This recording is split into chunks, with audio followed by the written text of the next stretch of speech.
You're listening to WGSN-DB, Going Solo Network, Singles Talk Radio channel, where we take a lighthearted and candid approach to discussions on the journey of relationship loss, divorce, parenting, being single, relationships building, dating, and yes, sex. Join our listeners and begin living your best life.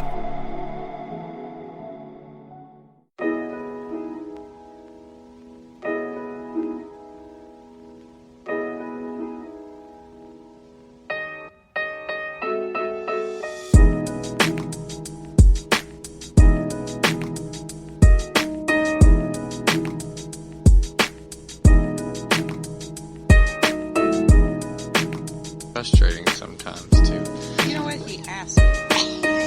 Well, that was his mistake. He's like, well, what does this say? And I'm like, okay, well, it's like, Ollie. And they're like, well, what are they saying? I'm like, I don't know. They're looking for Ollie, I guess. Oh my And he was goodness. just like, Well, that's like when I ask Catherine stuff about movies. I can't do it. I can't do it. well, I'm like, you know I don't do this. Yeah. But hey, welcome to Hip and Humble Podcast. I'm Aram. And I'm Mom. And we want to welcome you to our show. We talk about all things antique and collectibles. Before we get started, we want to thank our sponsor, Hip and Humble Antiques, LLC, with 3 locations, 2 in Virginia at Oldies But Goodies in downtown Fredericksburg, and Boswell's Corner Antiques in Stafford, Virginia, and 1 just outside of Oklahoma City in Bethany at Rink Gallery. Changing seasons. Changing seasons. And of course, for those of you that are not all about the driving, we have a store on Etsy. And when you have time, please go and check us out. If we don't have anything that tickles your fancy at the moment, I promise we will soon.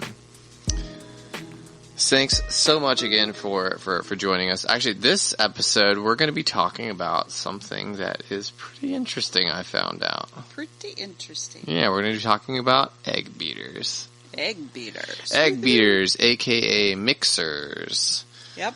Yeah, I'm fairly certain that since people actually started foraging in the Fertile Crescent, people have been putting multiple ingredients together to create a different kind of taste. Okay, I gotta wonder though.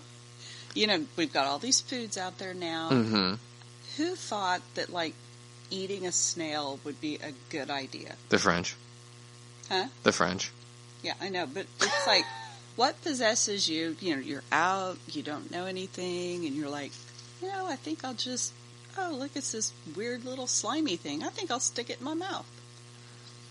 You know, there's a lot of things like There's that. a whole lot of things There's like a lot that. of things like that where you're like, who was brave enough? Because I feel like you'd have to be brave or stupid. Well, when you're talking about berries, I think you got to be pretty brave. Well, 'Cause, or when you're talking about mushrooms. Or mushrooms. You got to be that's right. real brave when you're talking about mushrooms. That's when you pick the low-hanging fruit and have them be your taster.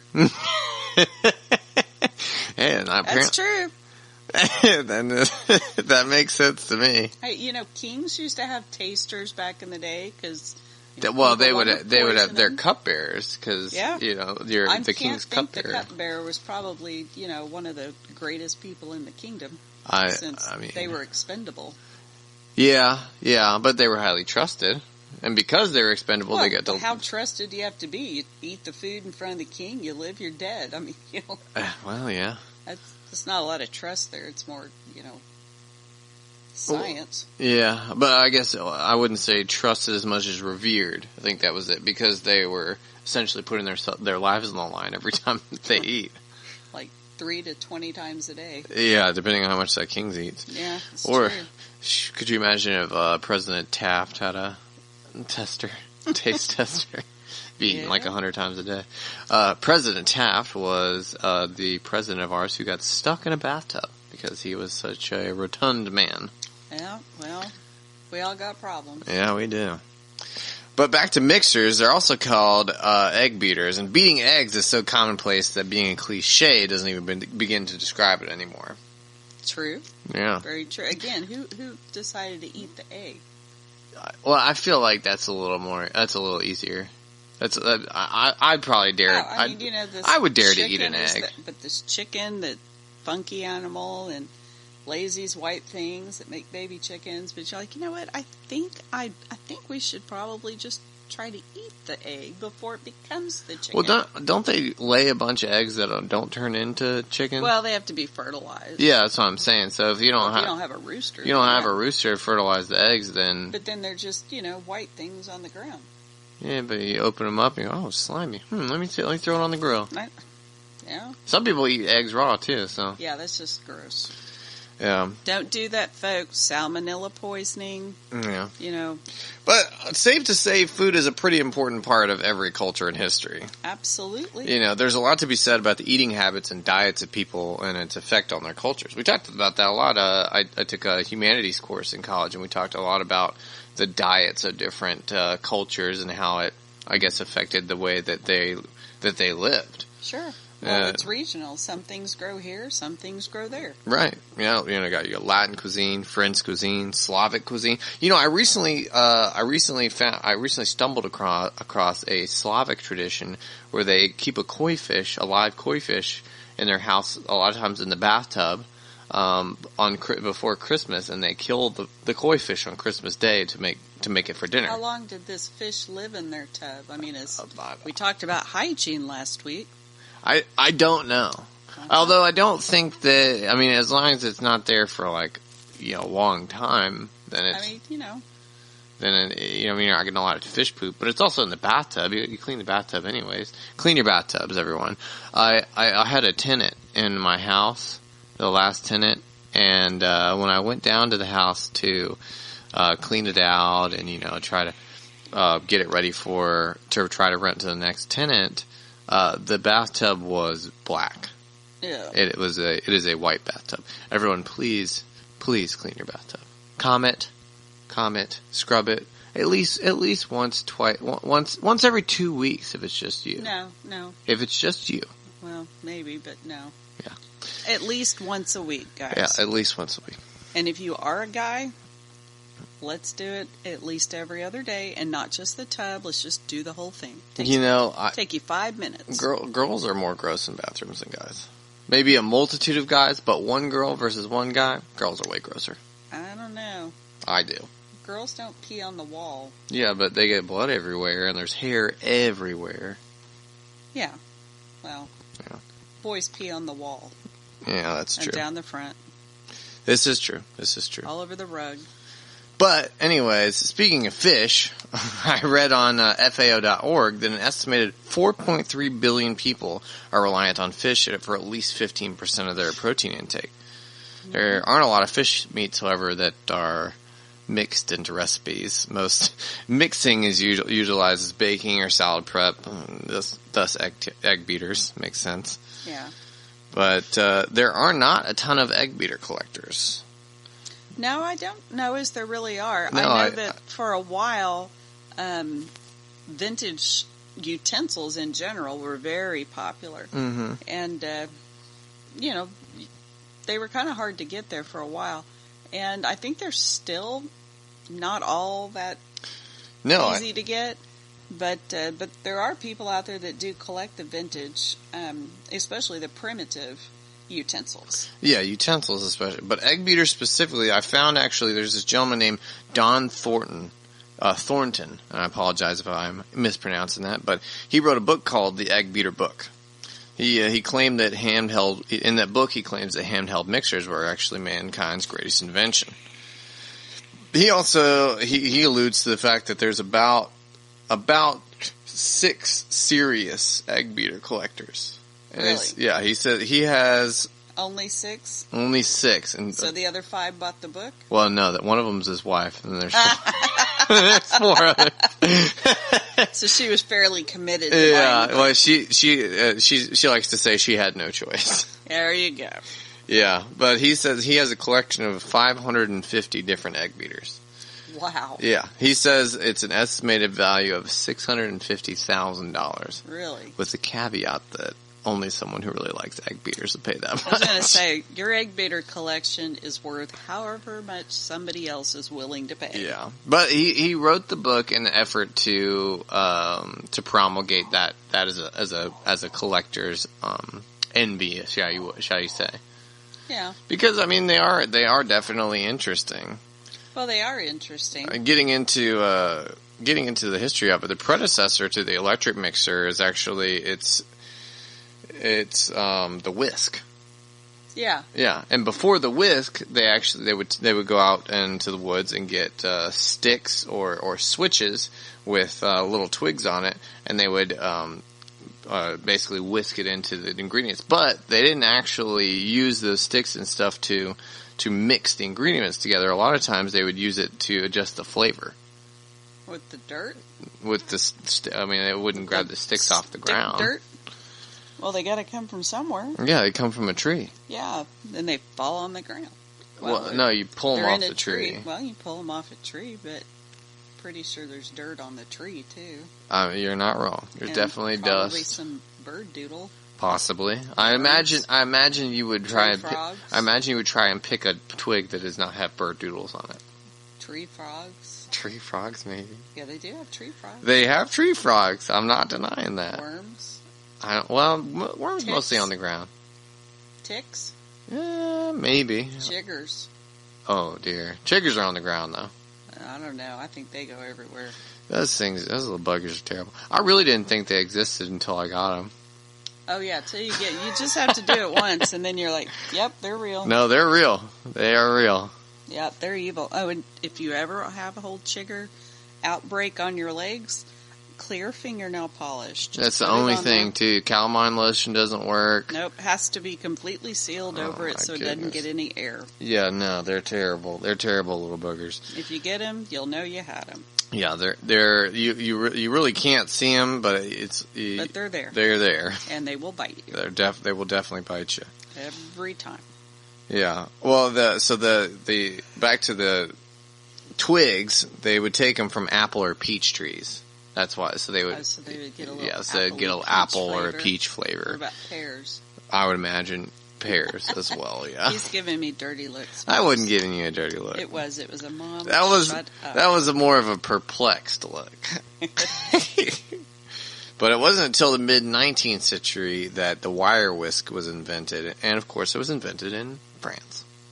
French are real big on the cooking. They are quite the ingenious chefs, shall we say. Yeah, they are. Except for the snail thing.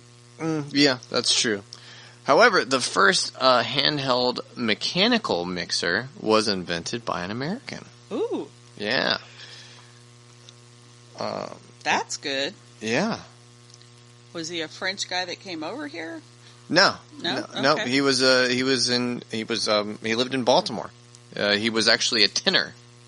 A tenor? A tenor. Singer? Tinner. Tenor. Oh, he made 10 He made 10 things, yeah. That's a whole nother topic of 10 toys, 10 cups, 10. There's a lot of 10 stuff. Yeah. That's not a profession anymore because we have machines do all that. Right. But back in the day, it was quite an interesting profession and also craft.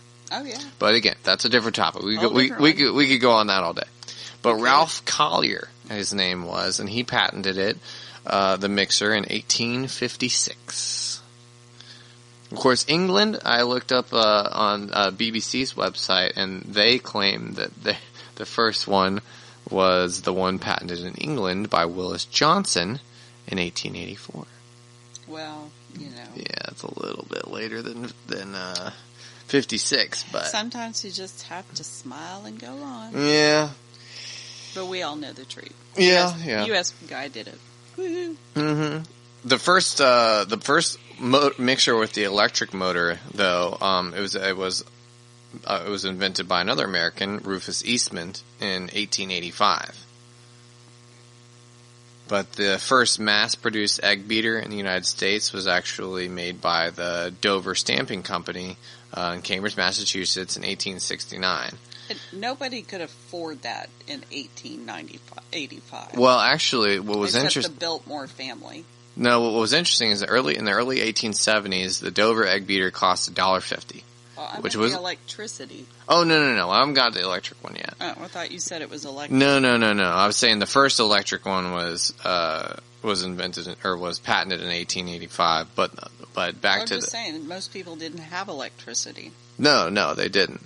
But back to the handheld mixer. The handheld mixer, another one was patented in 1859 by J.F. and E.P. Monroe. They were brothers.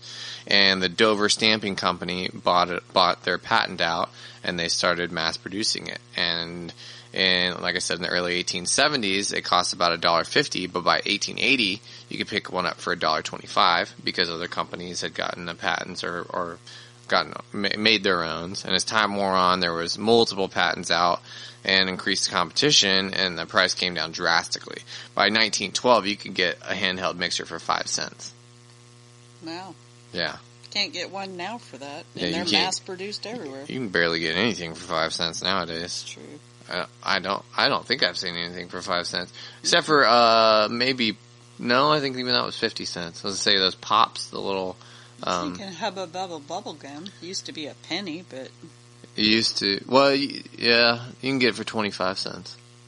Yeah, it used to be a penny. Yeah. But, again, most people didn't have electricity still. So these were still an upper-class item to buy.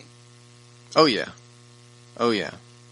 I mean, my dad talks about when my grandmother, when they were wanting to put electricity in the house. And, I mean, my dad was born in 1940. Yeah.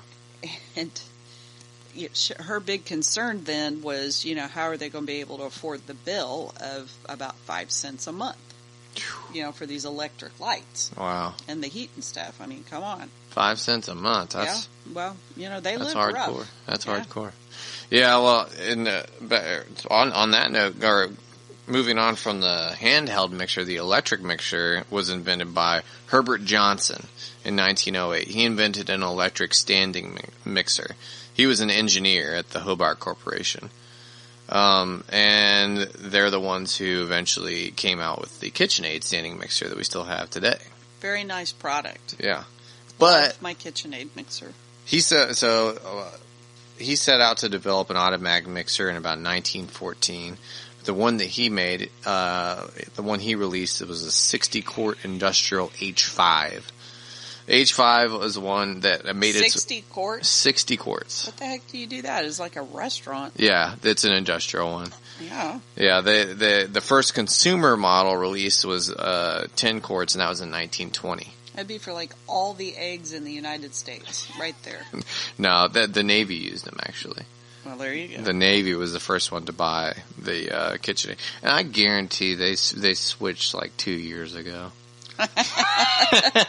That really wouldn't surprise me. That wouldn't surprise me at all if they were still using the H5 60-quart industrial from 1914. I would not be surprised No, I wouldn't be surprised at all. I mean, the aircrafts and the Air Force are a few years old, too. A little bit, yeah. So Kitchenaid is actually interesting. So they got their name because of the mixer. Yeah? Yeah. It was really cool. So as the story goes, the wife of one of the company's executives took an unnamed mixer home to test it. And she came back and she said, I don't care what you call it. All I know is the best Kitchenaid I've ever had. And that's how they how they called it a Kitchenaid. But you know what? That's where the best names come from. Yeah. There's a place in Oklahoma and it's called Bug Tussle. And my dad's cousin, his name was Carl Albert, and he was the House of Representatives? Oh yeah, the head of the House. Anyway, Mr. Albert. He was a legislator. Yeah, he was. Anyway, Carl was there, and they were getting ready to, found this town, and they had all the people there and everything, and they were in the schoolhouse because that was where you meet, school, church, everything, and. The guy, they were sitting around, they're like, well, what are we going to call this, call our new town? And Carl said, well, there's a big Indian man walked in the door, and he said, well, ain't this a Bug Tussle? And it's called Bug Tussle, Oklahoma. It's true. That's fantastic. It is. Well, I'm just saying, best names come from, from the most unlikely scenario. That is very true. Yeah. Absolutely. The Kitchenaid mixer, originally it was marketed to farmhouse wives, but like we were saying earlier, like you were getting into earlier, the original mixer was $198. Yeah. Yeah, which nobody had back then. That was the 20s. That was just before the Great Depression and into the Great Depression. Nobody had $198. With inflation, I looked it up, and $198 back then would be something around $3,700 today. Yeah. So yeah, nobody had Besides that kind of money. the fact that most people didn't have electricity still. Especially the people they were advertising to, the farmhouse wives. Yeah. Oh no. Yeah, the majority of them definitely didn't have it. But they were interesting because they actually employed a direct sales force of women. They had door-to-door sales. It was the majority of them were women that were going door-to-door and trying to sell these Cuisinarts. But it wasn't until the mid-30s and late 40s that what was it called? You know, that'd be pretty controversial for that time, having women go door to door. Yeah, that's why I was saying that. It was very interesting. Because that was not probably looked upon very well, I would think. Of course, you'd be, women out by themselves going around. I mean, that you could get in a whole lot of trouble doing that. Oh yeah, most definitely. It's just amazing how, I guess, expensive. I think it's interesting though that they made these inventions and stuff. The really wealthy people had electricity and whatnot, and probably could afford these kind of machines, but they were invented, then, and how much they impact our lives today. Well, that's what I'm saying. That's why the tumultuous past, or the past of this, is so interesting.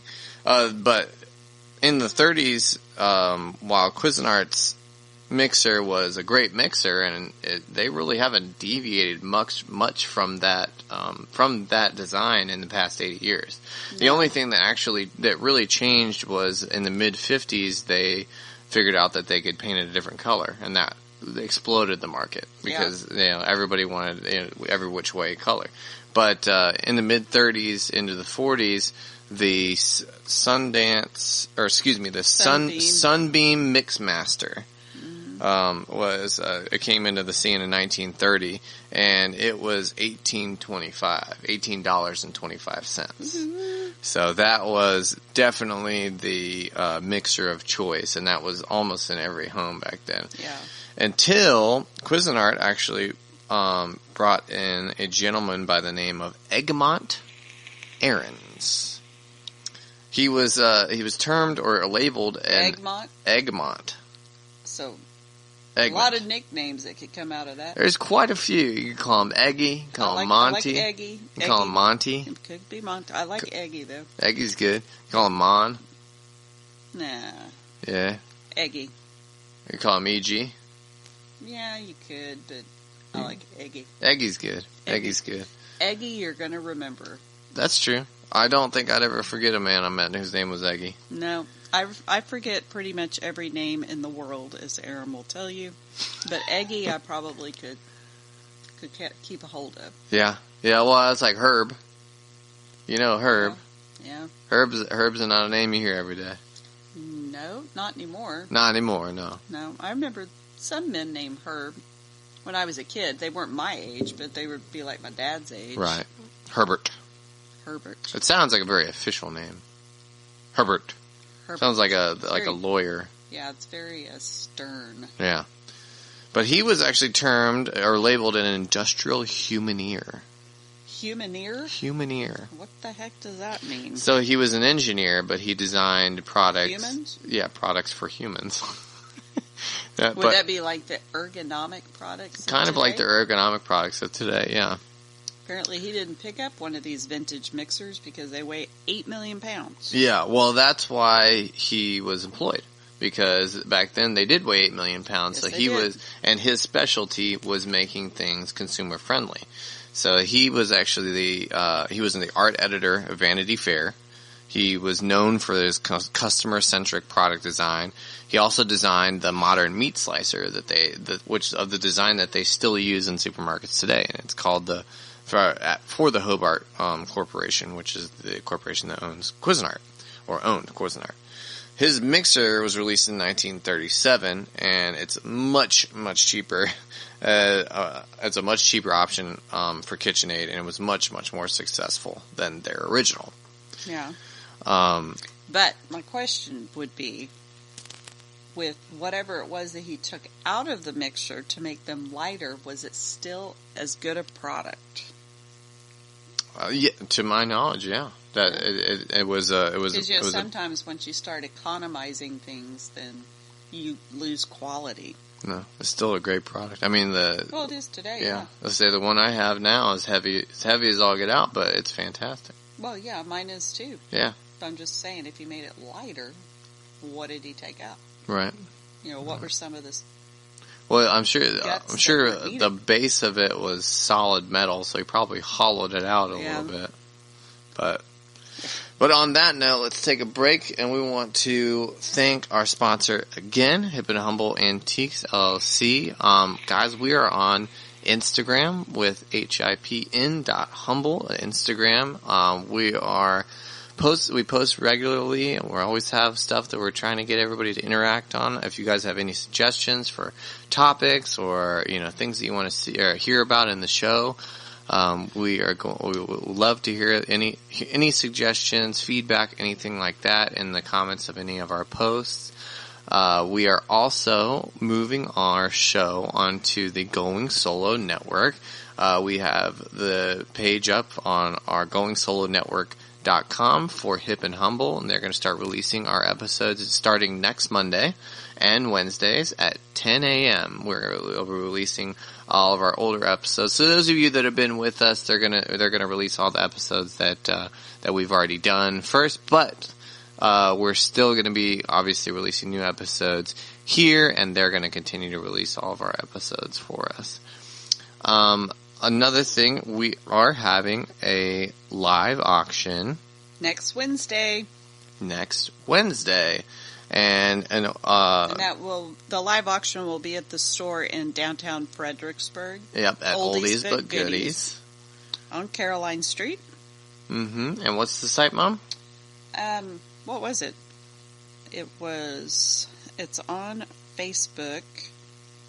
Yeah, you guys go to Facebook.com. To the Oldies But Goodies website. It's the Oldies But Goodies Facebook page. And then you want to check out, I just looked at it. I know, we just looked at it. We just looked at it, guys. We forget stuff all the time. All the time. But it's Bid to Win Live. Bid to Win Live. So Yep. if you go and you search Bid to Win Live, that's Bid T-O Win Live on Facebook. That'll pull up their Facebook page. If you join that group, then you will be able to access the live auction. So you'll be able to bid on stuff live against people. It's actually pretty neat. It's really cool, and you get some really good deals. You get some great deals. Yeah, because you basically you make offers on stuff in store, and the majority of the time, like we'll be there. So if you make an offer on our stuff, then if it's reasonable, we will definitely entertain it. Absolutely. Unless you get outbid, so it's probably cool too. Yeah, I mean they go around the store, and you really need to go in and join the group, a few days ahead of time, because they'll go in the store and take tons of pictures of all kinds of things, and then you can get on there and say, hey, you know what? I saw this picture of a whatever, Pyrex bowl, and they'll look around, oh, where's all the Pyrex bowls? And they'll go find the Pyrex bowl. And you'll go, yeah, that one was it. How much is it? And might be $20. And they're like, okay, I'll do $20. And somebody comes in and goes, no, I want it, so I'm going to get $22. And I kind of go from that. But today's date is actually the 6th of August, and the auction will be on next Wednesday. So, yeah, I don't have any 12th. On the 12th of August. Yep. So you guys make sure and go check out Bid to Win Live on Facebook to find the auction for next week, August 12th, 2020. And you can look on the Oldies But Goodies Facebook page, and you can find a link there also. So. Absolutely. And we will also have a link on our Facebook page. Yep. And that's Hip and Humble Antiques on Facebook. Mm-hmm. So thank you guys for that. So, I got to do a real quick shout out, though. I had some great customers that came into the shop, and they were the sweetest little couple. And I'm not going to say their names, but, his name starts with an E. Uh-huh. So, E and your beautiful wife, just saying hi to you. So they're like the sweetest little couple. Yeah, you guys really made an impression on her. She's been talking about them. I know. They were so sweet. I really do love the customers. I don't work at the shop all the time. I just kind of work whenever the owners need me to work, or they just need an extra hand or whatever. So I really get a kick out of meeting all the different customers and how many just different walks of life and whatnot that walk through the door. Yeah. So this little couple had just moved here, PCS, their military, from Italy, and they're what a just change. Yeah, they're just kind of getting set up and checking out the area, and that's actually I think the second time they've come in the shop when I was there. But she's a beautiful girl. She makes her own clothes, so she would buy fabric from different countries and stuff that they went to, and made some really nice little skirts, but really had a lot of personality. Yeah. Really, really sweet couple. So, hey guys, they subscribe to our podcast. So, hey, come see me again. Yay. Thank you guys so much. And you guys seem very, very sweet, and I'm sure at some point I'll meet you. If you guys frequent the shop. Oh, yeah. Yeah. So, on to our Weird Find of the Week. Weird finds. Yeah, that's a good audio right there. It is. Our Weird Find of the Week is something that we've actually had up in our store for a little while, and it is a cherry picker. That's right.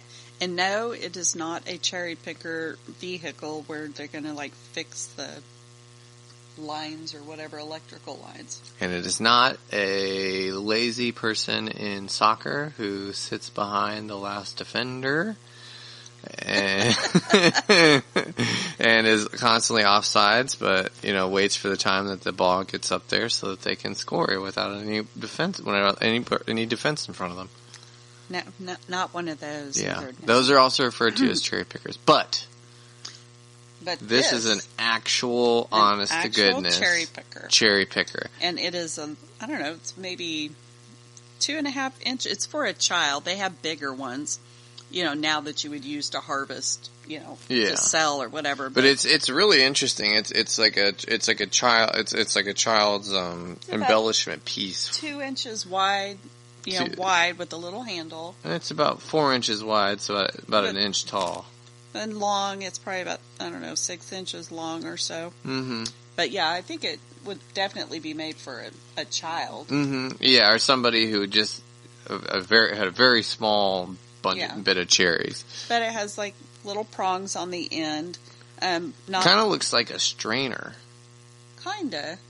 But you would put it into the bush and then pull it back, and the cherries, or probably you could do blueberries or any kind of berry picker. Yeah. Any kind. And you'd pull it back, and then the little berries would come off and fall into the little end of it. Yeah, the end of it kind of looks like a little square, like where you would put business cards or something. Yeah. Like a little square container at the bottom. Yeah. And then all the berries will fall in there, and you put it in your bucket, and you scoop again. Yeah. Yeah. But no, I got that up in, I think that's when I got up in Pennsylvania out of one of the Amish barns. So I had bought up there at an auction that I had gone to up there, and it was in one of the boxes from the Amish auction. So I guess this is something that one of their chores would be to, collect berries. So to make jam, which jam is good, especially if it's homemade jam. Mm-hmm. And I don't know if I use a mixer to make jam. I don't. I use a strainer and a sieve to squish it through, but... Anyway, and y'all, I don't know if you've ever had homemade jam, but it is fantastic. And corn cob jelly is actually really good. Corn cob jelly, yep. I make corn cob jelly and jalapeno jelly. Most people they'll like jalapenos, definitely like jalapeno jelly, but corn cob jelly, it doesn't sound appealing at first. No, but it is very good. It is very good. Yeah. Yep, and it's especially on cornbread. Ooh. It's really good on It's so good on cornbread. It's good just on toast. I eat it just straight on toast. I think I still have some down here. I'm not sure if I do. Yeah, I took a couple of them. Did you? Yeah. Yeah, I got a lot of stuff that disappears from my storage. I don't know if it disappears as much as I take it. It reappears, though, later on his belly. Oh, my goodness. Well, my mom calls me fat, guys. No. Genetics suck, sweetie. Oh, my goodness. They do. They really do. Uh-huh. Mm-hmm. Uh-huh. But, yeah. But the berry picker, I think it is really cool. I think it's a cool little thing. And I think it's a cool item, and I think it'd be great, on the wall. Yeah, it'd be good to hang up. I will say, guys, I definitely broke it. There's a little tiny handle on the back of it, and it fell out of my pocket as I was pulling it away from the shop, and that little tiny piece of the handle broke off. But we glue it back. Yeah, on. we were able to glue it back on. You're not actually going to use it. It's a display piece. No, it's definitely not for actually picking cherries. It's much, much too old for that. Yeah, it is very old. But it's very, very old. But it would definitely look great on the wall, or in display or something. Definitely like a great conversational piece, because a lot of people are not going to know what that is, but you guys will know what it is. Mm-hmm. So especially once you go to I don't know if you can put it on Etsy or Instagram or. Yeah, I'll put it on Etsy. Yeah, all of our weird finds of the week I've been putting up on Etsy. So it'll be on Etsy, so you can go look at it and go, woohoo! Yeah, and our Etsy shop is on Etsy. It's Hip and Humble Antiques on Etsy. Yeah, that'll be pretty neat. Yeah, it's neat to see. Yeah, it's a cool piece. Yeah, I don't even know how old it is. I'd probably say it's at least. I mean, I would say it's from the 30s or 40s. You think 30s or 40s now? It's a very old wood. Yeah, it's very. You can tell. It feels very light and airy because it's very old. You can tell older wood by how it feels. Yeah. True. Yeah. And there's something about old wood. I don't know what it is. I don't know. It's like walking into a library. Yeah. Or an old bookstore. There's that smell from an old bookstore, which actually I learned is mold. And really, if you do buy books and you smell that particular mold smell, you probably shouldn't buy it because the book does have mold into it. However, that smells fantastic. I know. I don't know why. You go into it and it's the smell of smarts. That is a good way to put it. It's like, this smells like learning. Yep. It smells like I'm going to be more intelligent if I pay attention to what's in these words. I go in here, I can be smarter than what I am. Right. But yeah. It's a comforting smell, though, too, which, it's kind of scary that mold would be a comforting smell, but... Well, I think you associate smells with certain memories, Sure. Yeah. Sure. Yeah, I think that's definitely true. But I do love going to old bookstores. Mm-hmm. Especially the old ones. I love... And you don't see a whole lot of them anymore, but I do really love going to the mom and pop bookstores. I mean, old bookstores. Not the newfangled with... coffee. I like going to the mom and pop. There was an absolute tragedy. In downtown Manassas, we had one of those beautiful mom and pop's little bookstores, and it closed down. Oh, it did? Yeah. Just recently? Just recently. It was probably because of all the COVID stuff. Because of COVID and stuff. Oh. And sadly, the owner of the shop space said they're not going to rent out to another bookstore. They're not? No. No. Oh, I bet it'll be a taco place. Ugh. I mean, well, 5 million every time you turn around. That's not to say I don't love taco places, and what the reason I say ugh is because there's a taco place literally right across the street already, so I don't see why they would put another taco place in. Well, they always, that's what they have all over the place. You go to these beautiful little towns, and you've got tacos and soup, tacos. Yeah. Well, tacos are good. I know, but, variety, folks. There's a lot of different kinds of tacos. Yeah, well, it's still a taco. Well, they're cheap. They're cheap to make, and that's why they like to sell them, but I'm just saying. They're cheap to make, and that's what I'm saying. There's a ton of different kinds of tacos. Yeah, a fish taco versus beef taco is it's completely different food. Yeah. Still a taco. How many taco places do you need in one town? Yeah. And when I say town, I'm talking like, what, 6 blocks? Yeah. Downtown Manassas is about 4 blocks. Yeah. Yeah. So, you got 4 blocks and you got 6 taco places. I mean... This is true. But as of now, there is only one. So. Well, I think Fredericksburg, we've got... I know that there's at least 3. Yeah. But I guess the taco and soup one that, they branched out to soup. I don't know what kind of soup, but... Yeah. Well, we're running out of time, so... Running out of time. Everybody's talking stuff. Yeah, I'm talking about stuff. That's right. Well, but the last little thing I wanted to get in was, so the last person that was a big name was Carl Sondheimer. Sondheimer. German. Yes, but he was in the U.S. Whenever he did this, in 1973, he made the Cuisinart food processor. Oh, yes. I love them. Mm-hmm. I do. I have one that I actually bought at a estate sale. And I really do like that thing. I use it for quite a bit. Yeah. Well, they remain some of the dominant kitchen appliances. Yeah. In the market today. I mean, I have a Kitchenaid, you have a Kitchenaid Mixer, and I have a Cuisinart. And you have the Cuisinart. Yeah, they're fantastic pieces of machinery, and they're great for lots and lots of different stuff. Salads, baking. Well, in the Cuisinart, I've even made like pie dough. Yeah. And even biscuit, or not mix, when you actually make biscuits with the butter and the stuff, and you gotta keep chopping it up. My right arm doesn't work, so it's really handy for me, because I can put it in there and it does the work that I can't do. So. Right. But, you can do quite a bit in mixes, make sauces and all kinds of stuff. I mean, it's just kind of up to your imagination and creativity cooking-wise. Absolutely. You'll be proud of me. The other day I made this recipe just off the dome. I took Off the dome. What's that? Off the noggin. Noggin. Okay. Straight off the dome piece. Okay.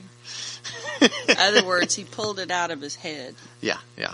So I took Is crushed Catherine red. Okay? She didn't die. Okay. Well, took crushed red tomatoes. That's a valid question. So what I did, I just put some garlic pepper salt on some salmon. I grilled the salmon, and then I put a little bit more oil, put some butter, and I did chopped up some onions, and then I put some tomatoes in there, and I put a little bit of chipotle pepper and a bunch of garlic, and I grilled up all the onions and the tomatoes, and then what else?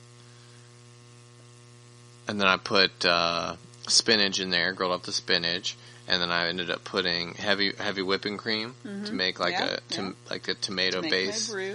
Tomato based sauce, and then I put the fish back in it and basted the fish in the sauce, and man, that was good. Okay, I got to brag on my kid. Now, my poor child could not read a recipe to save his life. And if you doubt my love for my son, I have eaten brownies that he did not put sugar in. Wasn't it baking powder? One of them was baking powder. You did not put sugar in the brownies. Oh, yeah, I put salt. Yes, instead you did. Of sugar. And I ate them. So, I'm just saying, if you think I don't love my kid, just try to eat brownies without sugar in them. And you'll see the depths of my love. Not only without sugar, with a replacement of all salt. So, my kiddo has come a huge way, and I'm very, very proud of him and how much he is cooking and how well he is doing cooking. And I'm really proud that he seems to enjoy doing it. It's like a new thing that I really like. It's a new thing. It is. And it's not new. It's something I should have been doing. I should have been doing. And, frankly, after a few really bad choices that he made in cooking, I just decided that if you can microwave a hot dog, I'm pretty sure you can live, and I'm done with that because I don't want my kitchen to burn down. So, yeah, I did catch the oven on fire once. Yes, he did. Yes, he did. And it was really great because all of the boys are in the kitchen. They're talk, laugh, punch, kick, blah, blah, blah, blah. And then it was complete silence from all of them. And I just kind of see in this glass that was there, I kind of see this reflection of flames. And I'm like, holy crap. And he caught the thing on fire. And of course, all of them, including my husband, are like covering for it, grab it. And then and if you don't have a fire extinguisher in your kitchen, get it. Definitely get one. That saved one of those. That saved us. Just get it. See, what had happened is that I tried to make some cookies, and I turned the pan the wrong way to the point where it fit whenever the oven door was open, but when the oven door closed, it closed the pan up so that it was at an angle. Yep. So as the cookies cooked and the dough, got doughy, it melted off of the pan into the back onto the burner on the bottom of the oven. Which causes a fire. That causes fire, yeah. It does. It does every time. But now didn't you also catch something on fire in the pan? Like a skillet? No, that was kale. That was because we had to throw baking powder on it. I remember. Yeah. Yeah. I don't have a lot of luck with my boys in the kitchen, and fire. So, although we haven't caught the house on fire. Tavin hasn't caught anything on fire, so thank you, Jesus. But yet. Although he tries to avoid as much work in the kitchen as possible. This is true. This is really true. But he gripes the most. But my rule is, and all you mamas out there, if you help cook, then you can have an opinion about the food. If you do not help cook, you do not get an opinion about the food. Mm-hmm. Because you didn't have any hand in making it. Yep. And most of the time, they didn't have any hand in, what are we going to cook for dinner tonight? Yeah. I don't know. Whatever you want. We're running over, but Catherine the other day, she told me, she said, I really appreciate you making all the decisions on dinner. Said because Dad. That's the worst question. That's the worst question, and it stinks too because it gives me anxiety when I watch you and Dad talk about dinner because you both are afraid of hurting each other. It's not even that. It's really that I just don't care. Yeah, well, if you just say, the thing is you say you don't care, he says he doesn't care, and then 30 minutes pass, and we're all still hungry. I'm good. I'm ready to make the decision. Then when we say, what do you want? You should say, I always do. Enchilada. No, you don't. I always do. What did I say the other day? What did I say last week? You said, well, I don't know what I want. I said, okay, Chick-fil-A. And I said, okay. Yeah, and then you said, well, what about pizza? And I said, okay, we can do pizza. I said Chick-fil-A or pizza. Mm-hmm. And then you were like, well. I said Chick-fil-A, and I said, go for it. Kid. No, then you said, ask Dad. And I said, no, because Dad is going to say, I don't care. Well, then you said, hey, Mom, I'm going to get Chick-fil-A, the end. Yeah, no. But that's fine with me. But all of them will say, what do you want for dinner? And they're all, I don't know. No, me, not anymore. I'm very tired of that. That works for me. And if you say, hey, Mom, could you make enchiladas for dinner? Yes, I can. Mm-hmm. Because they don't have to worry about it. Well, guys, we are running way over, but we can't get enough. We had spaghetti for dinner tonight. It was great. Yeah, it was great. Kale made it. Forgot the meat. He did forget the meat. And the bread. Yeah. We had noodles with red sauce. Yeah. Yeah.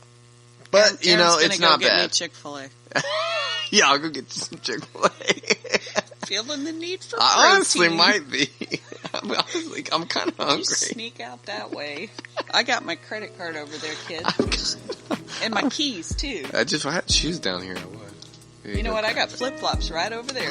I'm good. Put your big toe on it. All right. I'm on it. On the way to Chick-fil-A. Guys, thanks so much for spending this time with us. We're so grateful we get to do this. And it's so much fun. It really is. I enjoy this. This is like my special Aram time. Yeah, it's my special mom time. Yay. All right. Well, we love you guys. We thank you so much. Stay hip. And humble. All right. Thanks. Bye.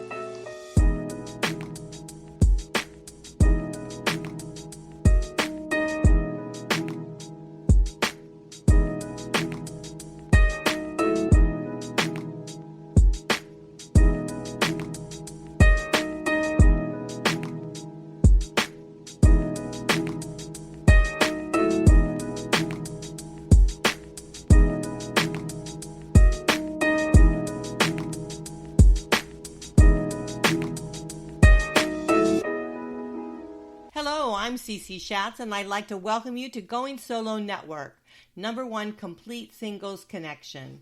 We strive to connect singles in a positive and fun way. Together, singles will begin to make new and lasting friendships, learn more about themselves, and embrace our new today lifestyle of going solo. Being single doesn't mean you have to be alone, and you can live a full, fun life, bringing your vibration to a higher level of attraction. Going Solo Network is an interactive social support singles community with several platforms helping singles connect with other like-minded individuals. We cover things like relationship loss, divorce recovery, embracing being single, single parenting, restructuring relationships, relationship building, transition into dating, and dating itself, solo in business, and going solo travelers. Be sure to join our private and exclusive fun interactive websites designed for singles today who want to begin to embrace living and enjoying the space they're in. Together we will learn to open our hearts, our minds. We will begin to share and connect with others while exploring our personal life goals as we begin to make a place in our new life.